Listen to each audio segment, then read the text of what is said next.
산청 정취암 여우굴의 전설. 둔갑. 600년 전 조선 태종 임금 때였다. 가학은 집에서 멀지 않은 대성산 자락, 가파른 벼랑 끝에 자리한 정취암에서 글을 읽고 있었다. 정취암은 대성산과 계곡 하나를 사이에 두고 마주 선 곳에 둔철산이 있다. 정취암은 대성산에 있고 용방사는 둔철산에 있다. 정취암은 용방사의 말사였다. 본사인 용방사에는 늘 스님들과 신도들이 붐볐으나 말사인 정취암은 사람의 발길이 드물어 공부에 더없이 알맞았다. 가학이 산으로 들어가서 공부를 하겠다고 했을 때 큰아버지인 문익점이 말렸다. 산으로 가지 말고 집에 있으면서 공부를 하면 적당한 시기에 벼슬길로 나아갈 수 있도록 도와주겠다고 하였다.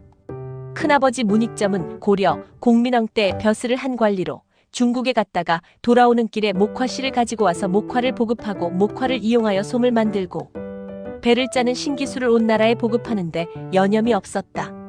문익점은 그야말로 조선의 일대 의류혁명을 일으키고 있어 조정으로부터도 각별한 대우를 받고 있었다. 삼촌인 익점은 멸망한 고려의 부흥은 정치를 하는 사람들에게 맡겨두고 자신은 백성들이 따뜻한 옷을 입고 더운 밥 배부르게 먹을 수 있는 그야말로 백성들을 위한 의로운 일을 하겠다고 하면서 벼슬도 사양하고 낙향하여 목면을 재배하고 있었다. 지금 조정의 벼슬아치들은 고려의 신하들이었으므로 삼촌인 문익점과는 각별한 사이들이다. 문익점은 이러한 인연으로 조카 가학으로 하여금 조선조의 벼슬을 할 수 있도록 해주겠다는 뜻이었다. 벼슬길은 조선 임금의 치하로 들어간다는 것이다. 가학의 생각은 달랐다. 왕권을 찬탈당한 것이나 다름없이 고려가 멸망하였고 조선이 건국되었다. 그런 조선조에서 벼슬을 한다는 것은 고려를 버리고 조선 국왕을 인정하는 셈이다. 결코 그럴 수는 없었다. 큰아버지 익점의 만류를 뿌리치고 가학은 산으로 들어온 것이다. 산에 들어온 후 여러 철이 바뀌었다. 그동안 가학은 태열산법은 어느 정도 익혔다. 이제 비, 바람 등은 마음대로 부릴 수 있었다. 태열산법은 익혔으니 이제는 기문둔갑과 유김까지 배워야 한다. 그래야 스스로 힘을 갖출 수 있고 힘을 갖추어야만 사람들을 모을 수 있다. 사람이 있어야 잃어버린 고려를 부흥할 수 있다. 가학은 벼슬길을 마다하고 산중으로 들어오게 된 것이었다. 정월 대보름을 하루 앞둔 정월 열나흔날 밤이었다. 그날도 조용히 책을 읽고 있었다. 요사체 안에서 책을 읽고 있던 가학의 귀에 갑자기 웅성거리는 소리가 밀려왔다. 문 밖으로 나가보니 둔철산 용방사에서 내려온 스님들이 보따리를 둘러매고 무리를 지어 오고 있었다. 무슨 일이십니까? 가학의 물음에 한 스님이 숨을 고르며 말했다. 매년 정월 보름달이 뜨는 밤이면 여우가 나타납니다. 그 여우가 스님 하나씩을 잡아갑니다. 여우가요? 잡아가서 무엇을 한다는 말씀이십니까? 그건 아무도 모릅니다. 다만 잘생기고 젊은 스님을 골라 데려간다는 것만. 가학은 어이가 없다는 듯 웃었다. 그래서 저를 비우고 이렇게 도망을 오신 겁니까? 가학은 스님들에게 자초지종을 물었으나 스님들은 대답을 하지 않는다. 그날 밤 이슥해질 무렵 가학이 다시 스님들을 찾아가서 물어보았다. 스님들은 서로 얼굴만 바라보다 마침내 입을 연다. 묵어있던 오래된 이야기를 꺼내놓았다. 여우굴비전. 아득한 옛날 용방사 현재의 능이남 주지 도윤 스님과 아직 터만 있던 시절, 가난한 스님 한 분이 이곳에 절을 세워야 한다는 현몽을 받고 절을 세우고자 산에 올라 이리저리 둘러보던 중 이윽고 날이 저물고 말았다. 산은 깊고 날은 저물고 내려갈 길을 찾지 못한 스님은 어쩔 수 없이 산중에서 하룻밤을 보내게 되었다. 잠자리를 찾다 우연히 토굴 하나를 발견해 몸을 뉘었다. 굴 속은 생각보다 따뜻해서 피곤에 지친 스님은 금세 잠이 들었다. 얼마나 잤을까? 무언가 서늘한 느낌이 들어 살그머니 눈을 떴을 때 동굴 앞에는 젊고 아리따운 여인이 서 있었다. 스님은 인기척도 내지 않고 잠을 자는 척하고 누워있는데 그 순간 스님이 있는 것을 눈치챈 여인은 몸을 한 바퀴 빙그르 돌린다. 여인은 이내 꼬리가 9 달린 구미호로 변해 스님에게 덤벼드는 것이었다. 좁은 동굴 안이었다. 밖으로 도망쳐야 하는데 입구 쪽은 여우가 막아서 있다. 여우는 손톱, 발톱을 세우고 날카로운 이빨을 들이대면서 스님에게 달려들었다. 스님은 도망쳐도 소용이 없음을 깨닫고 담담히 입을 열었다. 나는 사람이고 너는 여우일 뿐이다. 한낱 미물에 불과한 여우가 어찌 감히 만물의 왕인 인간을 잡아먹으려고 덤벼드느냐. 나는 지난 1년 동안 아무것도 먹지를 못했다. 1년에 사람 하나씩을 잡아먹어야 한다. 1000년 동안 사람 하나씩을 잡아먹고 나면 여우의 탈을 벗고 옥황상제가 계시는 하늘로 올라갈 것이다. 이번에는 아무것도 못 먹었으니 오늘 너를 잡아먹지 못하면 또 1년을 기다려야 한다. 내가 네 발로 여기 온 것은 옥황상제님께서 너를 잡아먹으라고 내게 보낸 것이 분명하다. 그러니 내 오늘 너를 기어이 잡아먹어야겠다. 가학은 호방한 웃음을 지으면서 말한다. 내 말을 듣고 보니 내 말도 일리가 있구나. 하늘에 계시는 옥황상제님께서 너의 먹잇감으로 나를 보내신 게 틀림없는 것 같구나. 하늘이 듯이 그러하다면 내 기꺼이 죽어주마. 허나 그냥 죽기에는 아쉬우니 술 한 잔만 내어다오. 그 술을 마신 뒤 내 뜻대로 하여도 좋다. 여우는 잠시 머뭇거리다 동굴 깊숙이 숨겨두었던 술병을 꺼내왔다. 그날 밤 스님과 여우는 술을 나누어 마셨다.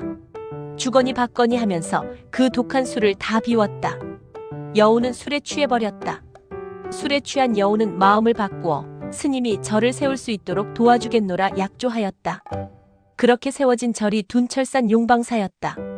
세월이 흘러 대성산 자락에 말사정취함이 세워졌다는 것이다. 김운둔갑. 절을 세운 후 어느 때부터인가 해마다 정월 대보름 새벽달이 걸리는 시각이면 여우가 나타나 젊은 스님 한 명씩을 잡아간다는 것이었다. 들리는 소문에 따르면 스님 한 사람이 사라진 후 스님을 찾으려 산을 헤매다 보면 산 깊은 이슥한 곳에 스님의 찢어진 가사가 있고 그 부근에는 사람의 뼈로 보이는 것이 여기저기 흩어져 있는 것으로 보아 여우가 스님을 잡아가서 스님을 산채로 뜯어먹는 것이 분명하다는 것이었다. 그래서 정월 19날 밤이 되기 전에 용방사의 스님들은 보따리를 싸들고 정취함으로 피신하였다가 보름날이 지난 후 다시 용방사로 되돌아간다는 것이었다. 이야기를 들은 가학은 고개를 저었다. 남자들이 어찌 그리 겁이 많습니까? 특히 절을 지켜야 한다는 스님들이 겨우 미물인 여우가 무서워 절을 비운다는 것이 말이 됩니까? 오늘 밤 제가 직접 가서 그 여우를 만나보겠습니다. 스님들이 말리자 가학은 웃으며 덧붙였다. 대신 독한 술 한 동이와 소금물에 절인 새끼줄 한 타래를 마련해 주십시오. 봉귀 결계부라 적힌 부적도 한 장을 부탁하였다. 가학은 새끼줄을 소금물에 푹 담가 짜낸 뒤 부적과 함께 불전에 올린 후 지극정성으로 기도를 올렸다. 밤이 이슥해질 무렵 가학은 지극정성으로 절을 하고 그것들을 가슴에 품은 채 홀로 용방사로 향했다. 동굴 안쪽에는 소금 절인 새끼줄과 부적을 미리 숨겨두었다. 그리고 조용히 자리를 잡고 앉아 여우를 기다렸다. 해시를 넘기고 자시의 한가운데에 이르렀을 무렵 동굴 안에 서늘한 기운이 스며들었다. 찬바람이 불더니 호련히 한 여인이 모습을 드러냈다. 가학은 눈을 감은 채 중얼거렸다. 저것이 천년 묵은 여우로구나. 모습을 드러내라. 가학이 낮고 단호하게 말했다. 요망한 것. 그동안 내가 잡아간 스님이 몇이냐? 나는 너를 용서하지 않겠다. 여우는 피식 웃으며 말했다. 선비님의 기계가 참으로 대단하십니다. 비록 제 본색은 여우이나 선비 같은 분은 존경하지요. 이렇게 술상까지 차려놓았으니 우선 술이나 한잔 하시지요. 그날 밤 둘은 술을 주거니 받거니 하며 한 동이를 모두 비웠다. 이윽고 여우는 깊이 골아떨어졌다. 그러나 가학은 단 한 방울도 마시지 않았다. 마시는 척하며 술을 넓은 소매 속으로 흘려보냈고 그 안에는 삼촌 문익점이 만들어준 면솜이 들어있어 술을 모두 빨아들였다. 여우의 숨결이 고르게 늘어지자 가학은 재빨리 동굴 안으로 들어갔다. 소금물에 절인 새끼줄로 여우의 몸을 단단히 묶고 그 매듭 위에 봉귀 결계부를 묶어 걸었다.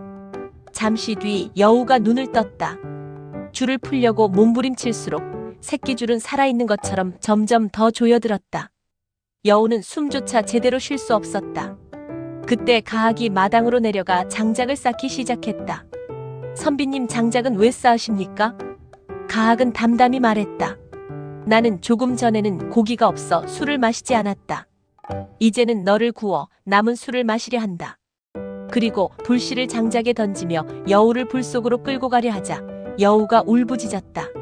살려주십시오. 살려주신다면 반드시 보답하겠습니다. 보답이라? 김운둔갑이라는 책을 드리겠습니다.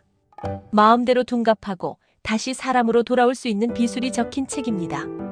김운둔갑이라 가학이 그토록 손에 넣고 싶어 하던 책이었다. 어느 곳에도 이 비술이 적힌 책을 찾을 수가 없었다.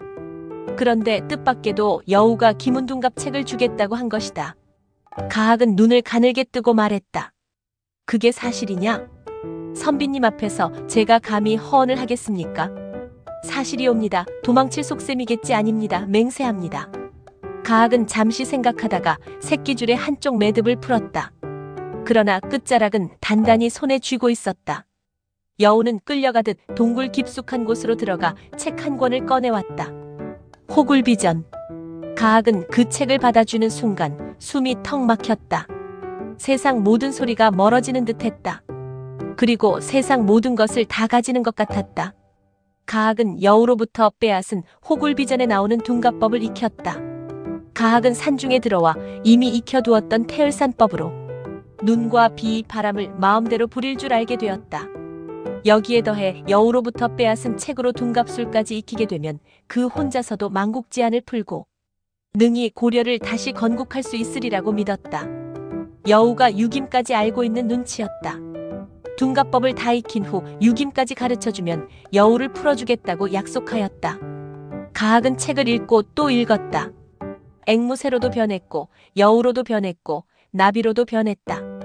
그러나 이상하게도 옥고름과 대님만은 끝내 제대로 변하지 않았다. 옥고름이 되면 대님이 남았고 대님이 변하면 옥고름이 그대로였다. 가학은 그 작은 차이를 맞추기 위해 정신을 쏟아붓다가 여우를 묶어두고 있다는 사실을 잠시 잊고 말았다. 어느덧 동굴 입구 쪽이 환하게 밝아져 오고 있었다. 날이 밝으면 여우는 동굴 깊숙한 곳에 몸을 숨기고 낮 시간을 지내야 한다. 그런데 이제 동굴을 들켜버렸으므로 낮 시간 동안 숨어 지낼 다른 곳을 찾아야 한다. 여우는 몸을 뒹굴면서 발광을 하였다. 그런 와중에 부적이 떨어져 나가고 말았다. 부적이 떨어지자 새끼줄도 스르르 풀려버렸다. 새끼줄이 풀리자 여우는 가학의 등 뒤로 살금살금 다가와 어느 순간 책을 낚아채고 동굴 밖으로 달아나 버렸다. 이 어리석은 인간아. 여우는 비웃으면서 사라졌다. 동굴 안에는 옥고름과 대님이 미처 사라지지 않은 채 서 있는 가학만이 남아있었다. 도인이 나타나다. 김운둔갑을 익힌 가학은 어느 날 조용히 산을 내려왔다. 깊은 골짜기와 바위 틈에서 몸과 숨을 갈고 닦던 세월이 끝났음을 스스로 알고 있었다. 산 아래 저자에는 늘 사람들이 들끓었다. 저자에 모여든 사람들 사이로 가학은 누더기 같은 도포를 걸치고 자리를 폈다. 점괘를 묻는 이도 있었고 거지인 줄 알고 동전 한 입 던져놓고 가는 사람도 있었다. 그렇게 앉아있기를 한참이었다. 안악이 아이를 안고 가학의 눈앞에서 왔다 갔다 하면서 안절부절 못하는 이가 있었다. 가학이 먼저 말을 하였다. 아이가 아프오? 이 아이가 열이 떨어지질 않습니다. 아이를 내게 맡겨보시오. 여인은 거지몰골의 가학을 미심쩍어 하였으나 눈빛이 워낙 형형하므로 일단 믿고 아이를 맡겼다. 아이의 얼굴은 완전히 붉어져 있고 배는 산처럼 부풀어 있었다. 이제 숨도 끊어진 것 같습니다. 사람들이 구름같이 몰려들었다. 가학은 아이의 이마에 손을 얹고 눈을 감았다. 가학의 숨결이 가늘게 흔들렸다. 아이의 숨결은 느껴지지 않는다. 사람들은 모두 숨을 죽이고 가학의 손길만 바라보고 있었다. 가학은 아이를 무릎 위에 엎어놓고 뒤집어 입이 땅바닥을 향하게 하였다. 가학이 아이의 다리를 쳐들자 아이의 입이 벌어졌다. 그러자 신기한 광경이 펼쳐졌다. 아이의 몸에서 엉킨 기운이 실처럼 풀려나오는 것이 느껴졌다. 가학은 아이의 입에 손을 대고 실타래 같은 기운을 뽑아내고 있었다. 아이의 입에서 나오는 기운은 곧 아궁이의 굴뚝에서 쏟아져 나오는 연기 마냥 풀어지면서 하늘을 향해 솟구치고 있다. 사람들은 숨소리조차 내지 못하고 다음에 일어날 광경을 기다리고 있다. 가학은 여전히 아이의 발목을 손으로 잡아 거꾸로 쳐들듯이 하면서 나머지 손으로 하늘에 알지 못하는 기호를 그리고 있다. 가학의 얼굴이 점점 붉어진다. 가학의 얼굴이 붉어짐과 동시에 아이의 얼굴이 점점 하얗게 변한다. 그러더니 가학이 아이의 볼기짝을 손바닥으로 철썩 소리가 나도록 때린다. 벼랑간에 엉덩이를 얻어맞은 아이가 소리를 지르면 운다. 기문의 결이 펼쳐지며 막혀있던 기혈이 열렸다. 한참을 울도록 내버려 두던 가학이 아이에게 속삭였다. 아이고 착한 놈, 이제 그치고 엄마 품으로 돌아가거라. 신통하게도 아이의 울음이 그쳤고 가학은 아이를 아이 엄마에게 돌려주었다. 그때까지 숨도 쉬지 못하고 있던 사람들이 비로소 박수를 친다. 시장 통화는 갑자기 환호에 들뜬다. 환호와 흥분에 들뜬 사람들의 분위기와는 대조적으로 가학과 아기의 얼굴만 평온하다. 숨이 고릅니다. 아이의 어머니가 놀란 목소리로 말했다. 그날 이후 사람들은 가학을 의원이라 부르지 않았다. 도인이라 불렀고 신인이라 불렀다. 가학은 그렇게 사람들의 아픈 몸을 고쳐주고 기룡화복을 알고 싶어하는 사람들에게는 장래를 예언해 주었다. 며칠 뒤 저작거리 한복판에서 또 하나의 사단이 벌어졌다. 마을 입구에 나타난 미친 소가 사람들을 들이받으며 난동을 부린다는 이야기였다. 소가 미친 호랑이가 되어 워낙 날뛰므로 군졸들마저 가까이 가지 못하고 옆에서 어르기만 할 뿐이었다. 이 소리를 들은 가학이 소가 날뛰는 현장으로 갔다. 소가 달리면 사람들이 달렸고 소가 멈추면 도망가던 사람들도 멈췄다. 가학은 아무 말 없이 소 앞으로 걸어 나갔다. 그리고는 소와 눈길을 맞추었다. 사람들이 비명을 질렀다. 피하시오. 그러나 그는 멈추지 않았다. 가학은 슬금슬금 큰 고목나무가 있는 곳으로 자리를 옮겼다. 마침내 고목나무를 등 뒤에 두게 되자 가학은 손을 들어 소에게 신호를 주었다. 신기하게도 그때까지 가만히 기다리고 있던 소는 마치 신호를 기다렸다는 듯이 가학에게 돌진하였다.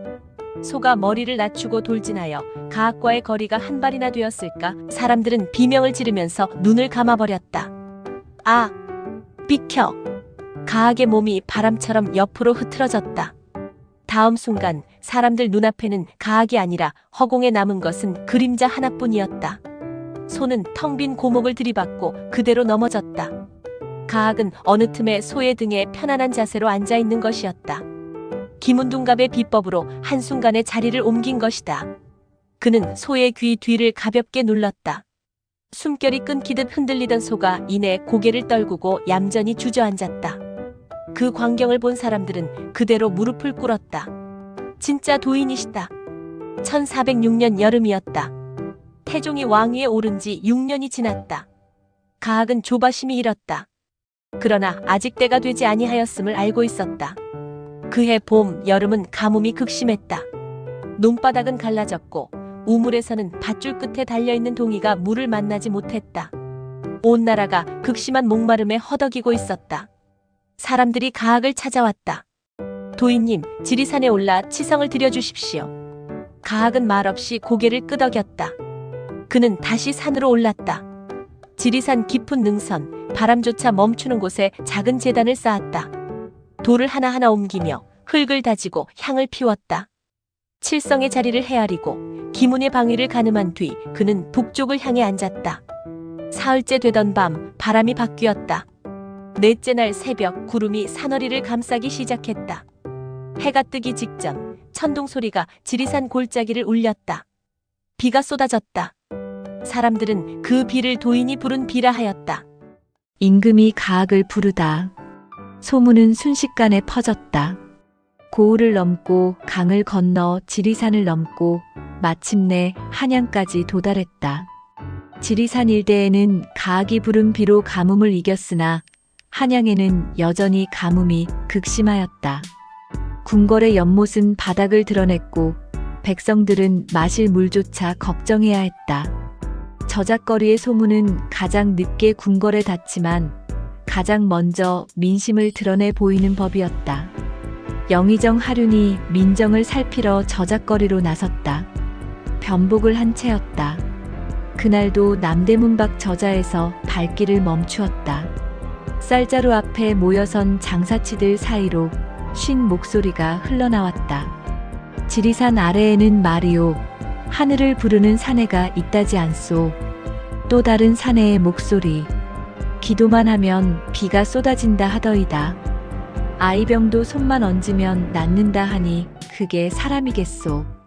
하류는 무심한 얼굴로 마른 생강 한 봉지를 집어들며 말끝마다 실려오는 숨결을 놓치지 않았다. 이름이 무엇이라 하던가. 가학이라 했소이다. 태일산법에 기문둔갑까지 쓴다나. 그 순간 하륜의 손이 미세하게 멈췄다. 지금 한양에 필요한 것은 기우제여. 그러나 더 두려운 것은 비를 부른다는 사내가 아니라 그 사내를 믿는 백성의 수다. 그날 해질 무렵 하륜은 곧장 궐로 들어갔다. 편전에는 정막이 내려앉아 있었다. 연못의 물은 바닥을 드러내고 있었고 기와 위에는 먼지처럼 마른 바람만 스쳤다. 하륜이 조용히 고개를 숙였다. 주상 전하. 태종이 붓을 내려놓았다. 그의 얼굴에는 근심이 가득하다.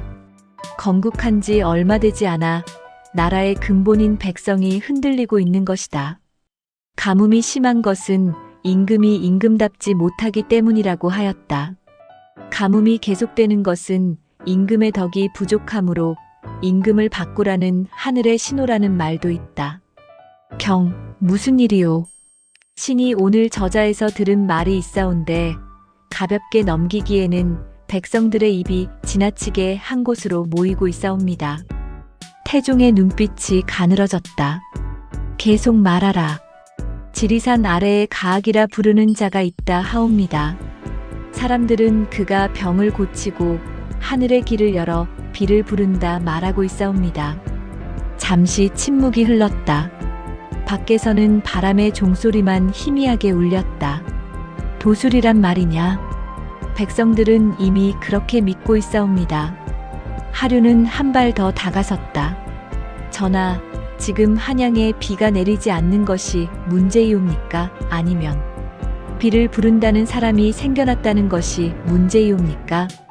태종의 시선이 하륜에게 고정되었다. 그대의 생각은 무엇인가? 하륜은 숨을 고르고 말하였다. 그자를 불러보시옵소서. 태종의 미간이 잠시 좁혀졌다. 불러서 무엇을 하겠다는 말인가? 비를 청하게 하시옵소서. 그 말이 편전 안에 또렷이 울렸다. 도수를 믿어서가 아니옵니다. 그러나 이미 백성들은 믿고 있사옵니다. 차라리 전하의 눈앞에서 그 실과 허를 가리시는 것이 옳다옵니다. 태종은 한참 말이 없었다. 붓끝이 탁자 위에서 천천히 굴러갔다. 만일 비가 오지 않으면? 하륜은 고개를 깊이 숙였다. 그때야말로 하늘이 아니라 사람이 만들던 신통임을 백성 스스로 알게 될 것이옵니다. 태종의 입가에 희미한 웃음이 스쳤다. 만일 비가 온다면? 하륜의 목소리는 조금도 흔들리지 않았다. 그 또한 전하의 부름 앞에서 일어난 일이 될 것이옵니다. 긴 침묵 끝에 태종이 짧게 말했다. 불러오라. 그 한마디로 천리 밖 먼 저작거리에서 장돌뱅이들의 입 끝에 떠돌던 이름 하나가 마침내 궁궐의 문턱을 넘게 되었다. 가학.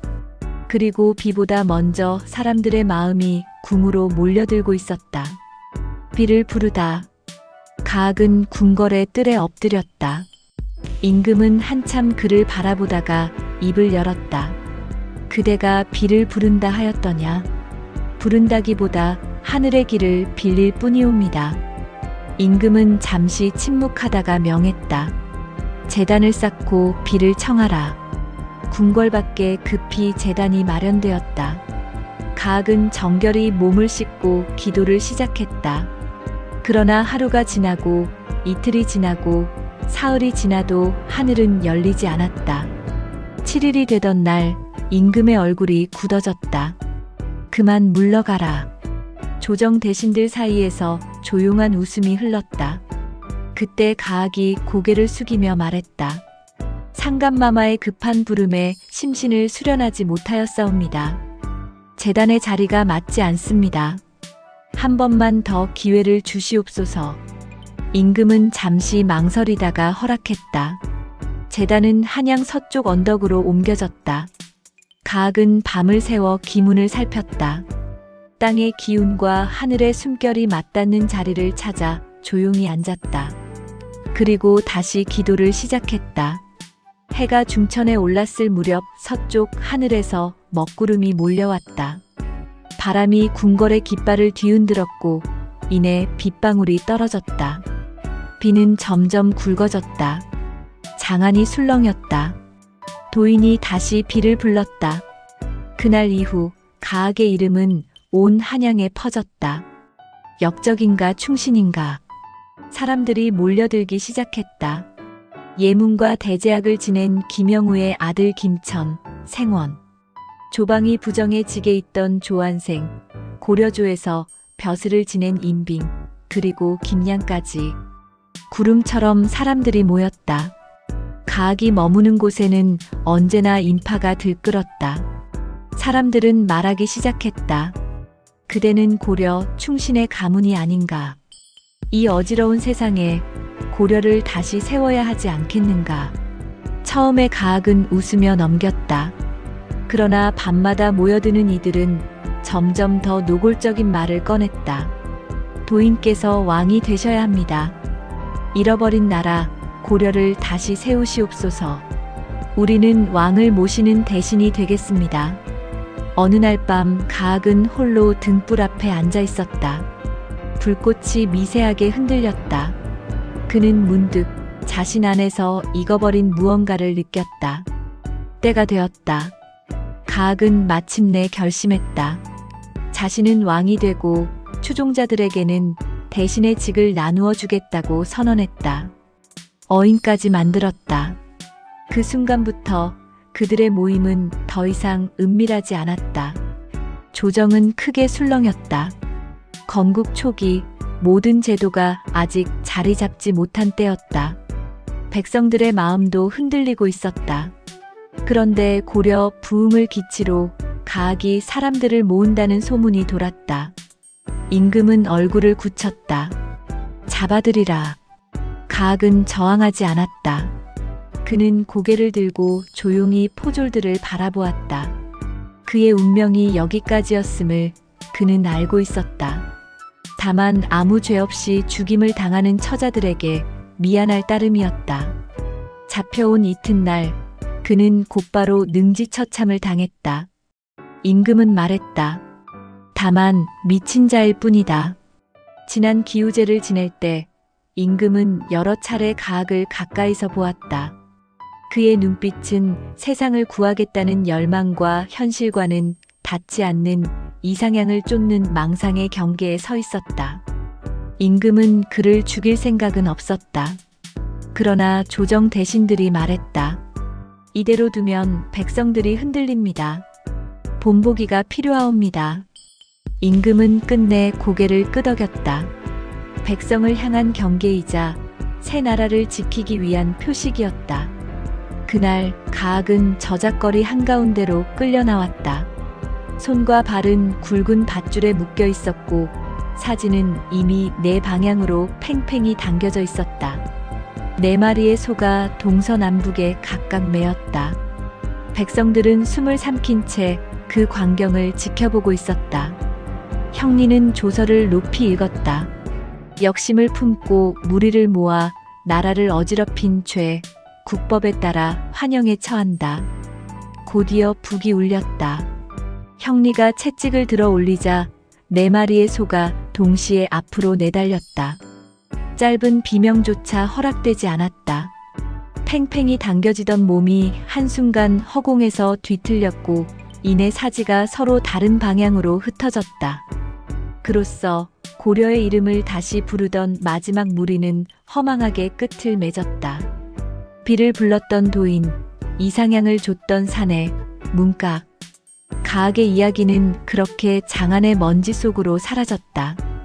그뿐만 아니라 가학이 공부를 하던 정치함은 남아있지만 정치함의 본사인 용방사는 태종의 지시에 따라 절을 허물고 그 자리에 소를 팜으로써 현재는 그때의 영화를 보는 듯 한 줌의 기왓장만이 흔적으로 남아있다.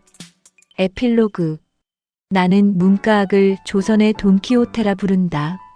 가학이 살았던 조선 태종대로부터 약 200년이 지난 1605년 미겔 대 세르반테스에 의해 세상에 출간된 돈키호테는 같은 이상을 좇는 인간이었지만 두 인물이 놓인 시대와 사회는 전혀 달랐다. 따라서 결과도 달랐다. 당시 스페인은 이미 중세를 벗어나 새로운 시민사회로 나아가던 안정기에 있었으므로 돈키호테의 모습은 한 인간의 광기와 낭만을 담은 풍자소설로 승화될 수 있었다. 반면 가학이 살았던 조선은 1392년 역성혁명으로 신왕조가 들어섰고 이후 두 차례의 왕자의 난을 거쳐 형인 정종으로부터 왕위를 물려받은 태종은 그 정통성부터 흔들리는 불안한 처지였다. 태종은 나라의 기틀을 세워야 했고 흔들리는 왕권도 강화해야 했다. 이러한 과민한 시기에 나타나 왕을 참칭하는 가학의 언동을 태종은 묵과하기가 어려웠을 것이다. 허약한 군주는 작은 동요에도 가슴을 졸여야 했다. 민심의 동요와 사상적 일탈은 곧 정치적 위협으로 받아들여질 수밖에 없는 시기였다.